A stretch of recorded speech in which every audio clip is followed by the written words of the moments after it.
शिक्षण मंत्री राजीनामा द्या, राजीनामा द्या, राजीनामा द्या, राजीनामा द्या, शिक्षण मंत्री राजीनामा द्या, राजीनामा द्या, राजीनामा द्या. विद्यार्थ्यांच्या भविष्याचा सौदा बंद करा, बंद करा, बंद करा. अरे शिक्षण मंत्री होश में आओ, होश में आओ, होश में आओ. शिक्षण मंत्री होश में आओ, होश में आओ, होश में आओ. अरे ले लो भाई झालमुरी ले लो, ले लो झालमुरी ले लो, 10 रुपए में झालमुरी, 10 रुपए में झालमुरी ले लो, ले लो. नीट का पेपर नहीं देने वाले हो, ले लो झालमुरी ले लो. नीट परीक्षेचा पेपर लीक करणाऱ्या व्यवस्थेचं करायचं काय? खाली डोकं वर पाय. अरे नीट पेपरचे लीक करणाऱ्या व्यवस्थेचं करायचं काय? खाली डोकं वर पाय. देशातील लाखो विद्यार्थ्यांच्या भविष्याशी संबंधित असलेला नीटचा पेपर फुटीचा जे प्रकरण आहे आणि त्याविषयी गैरव्यवहार जो झालाय त्याबद्दल आता NSUI कडून झालमुरी बेचो आंदोलन करण्यात येतं. या संबंधी अनेक विद्यार्थी इकडे जमा झालेले आहेत. त्यांच्याबद्दल याविषयी त्यांचं मत काय ते जाणून घेऊया. मैं जनता से अपील ये करना चाहता था कि मैं MP का हूँ, MP रीवा जिला का राजेंद्र द्विवेदी. मैं ये चाहता था कि बच्चों का भविष्य जो ये मतलब इतने साल से लोग पढ़ते हैं, अपना इतने गरीबी से झेल के उनके माँ बाप और खेती बेच के बच्चों को पढ़ाते हैं, तो उसमें उनका भविष्य बर्बाद होता है. ये गलत है. मगर ये जो पेपर लीक हुआ है तो इसमें प्रधानमंत्री और शासन सरकार और यहाँ की देवेंद्र फडणवीस सरकार, एकनाथ शिंदे और सुप्रिया सुले और ये लोग क्या करते हैं? मतलब इनको समझ में नहीं आता कि बच्चे इतने साल से पढ़ते हैं, उनका भविष्य खत्म होता है और वो उनके माँ बाप गरीबी से झेल के अपनी जमीन बेच के मजदूरी करके उनको पढ़ाते हैं. मैं उनको मोदी जी को ये बोलना चाहता हूँ, अमित शाह को भी बोलना चाहता हूँ, तो अपने होश में है और बच्चों का जो भविष्य खत्म होता है तो उसमें एक्शन ले. और पूरे देश की बात है, ये पूरे भारत देश की बात है, उसमें इनको एक्शन लेना चाहिए. और मोदी जी को, उनकी तो उम्र खत्म हो गई है और वो बोलते हैं सोना है, ये करो वो करो ऐसा करो, ये गलत है.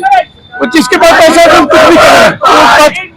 मैं ये चाहता हूँ मोदी जी अभी तुम सीधे अपने लाइन में आ जाओ और अमित शाह भी तुम जो बोलते हो ये गलत है. मैं MP का हूँ रीवा जिला का. आपल्यासोबत काही विद्यार्थी सुद्धा आहेत, त्यांचं मत जाणून घेऊया. त्यांचं म्हणणं काय? हम स्टूडेंट्स ऑर्गनायझेशन यहाँ पर आई है और we are here to protest. आम्ही इथं प्रोटेस्ट करण्यात आलो आहोत आणि आम्ही इथं पाहतात की जे एज्युकेशन मिनिस्टरची एकदम गैर जिम्मेदाराने जे हरकत झाल्या आहेत ते आम्ही पाहतो. आणि 25 लाख स्टुडंट्सचं जे फ्युचर जे आहे ते मर्डर केलं आहे. आणि गेल्या 2 दिवसात तीन जे आहे सुसाईड कमिट केलं. हे सुसाईड नाही आहे, पण हे इन्स्टिट्यूशन, हे सिस्टमचं मर्डर आहेत. आणि ह्यासाठी जे आहे जबाबदारी देणं पाहिजे आणि राजीनामा द्यावं पाहिजे. एज्युकेशन मिनिस्टर राजीनामा द्यावं पाहिजे, हेच आमचं म्हणणं आहे. आपण इथे पाहू शकता, इथे झालमुरी असं दाखवलं जातंय. काय सांगाल? आज महाराष्ट्र प्रदेश विद्यार्थी काँग्रेसच्या वतीनं पुणे शहरामध्ये जे शिक्षणाचं माहेरघर म्हणून समजलं जातं, या पुण्यामध्ये नीटचा जो पेपर लीक झाला, आज आपल्या सर्वांना पाहिले असेल देशामध्ये 3 विद्यार्थ्यांना नैराश्यातून याच्यातून आत्महत्या केली.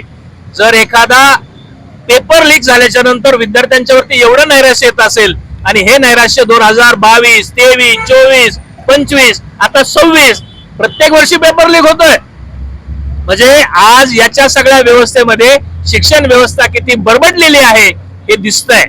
आणि याचा निषेध करण्यासाठी आज पुणे शहर, जिल्हा या सर्व भागातील आमचे विद्यार्थी काँग्रेसचे सर्व कार्यकर्ते या ठिकाणी बसलेत.